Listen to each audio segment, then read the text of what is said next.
शुरू कर दी है। सेना की नई पैंतरेबाजी से वहां की जनता बौखलाई हुई है और अब दो दो हाथ करने के लिए तैयार हो गई है। भारत का हिस्सा बनेगा पीओके। पीओके में पाकिस्तान के खिलाफ गुरिल्ला युद्ध। अवैध कब्जे को लेकर पीओके में भारी विरोध। पाकिस्तान सेना को दिया 24 घंटे का अल्टीमेटम। पीओके में पाकिस्तान के अत्याचार और क्रूरता के खिलाफ जनता ने विद्रोह कर दिया है। पिछले 10 दिनों से पीओके की जनता रुक रुक कर शहबाज और मुनीर के खिलाफ सड़कों पर संग्राम कर रही है।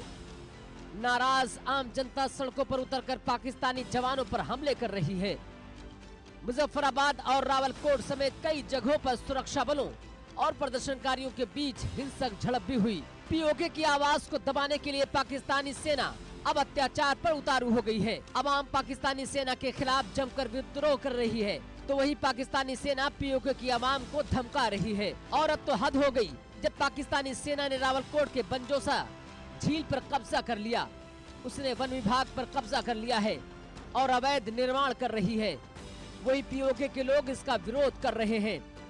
विरोध प्रदर्शन के साथ ही पीओके के लोगों ने पुंछ प्रशासन और पाकिस्तानी सेना को 24 घंटे के अंदर जमीन पर निर्माण काम बंद करने का अल्टीमेटम दिया है। छोटा गल्ला, बंजोसा, जंडाली और हुसैनकोट के खास लोगों ने पुंछ प्रशासन को बंजोसा झील रावलकोट कश्मीर के पास वन भूमि पर निर्माण काम करने के लिए 24 घंटे का अल्टीमेटम दिया है, जिस पर पाकिस्तानी सेना का कब्जा है। साथ ही चेतावनी दी है कि किसी भी नतीजे के लिए प्रशासन जिम्मेदार होगा। नाराज अवाम के मुताबिक मुनीर की मंशा सभी पर्यटन स्थलों पर कब्जा करना है। बंजोसा झील रावलकोट के पास वन भूमि पर सेना के कब्जे के खिलाफ छोटा गल, बंजोसा, जिंदली, हुसैनकोट के लोगों की एक बड़ी बैठक हुई। बैठक के बाद पीओके पुंछ के प्रशासन और पाक सेना को वन भूमि पर कब्जा करने, अवैध निर्माण को रोकने के लिए 24 घंटे का अल्टीमेटम देकर ये वार्निंग दी है कि अगर काम नहीं रुका तो सड़क पर उतरकर जमकर प्रदर्शन करेंगे।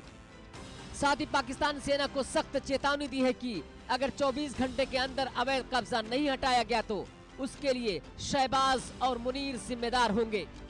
कश्मीरी नेता कमांडर फारूक ने रावलकोट के बंजोसा झील के पास वन भूमि पर पाकिस्तानी सेना के कब्जे के खिलाफ अपना रुख जाहिर किया। उन्होंने कहा कि पीओके के लोगों ने पाकिस्तानी सेना के खिलाफ विरोध प्रदर्शन किया क्योंकि उनकी मंशा व्यापार के लिए सभी पर्यटन स्थलों पर अवैध कब्जा करने की है। वे शुरू से यही करते आ रहे हैं। वही पीओके के लोग इसका विरोध कर रहे हैं। पीओके का हालिया विरोध प्रदर्शन इस बात का संकेत दे रहा है कि पाकिस्तान की पकड़ दशकों से कब्जा किए गए कश्मीर के इस हिस्से पर कमजोर पड़ रही है और जल्द ही उसके हाथ से निकल सकता है।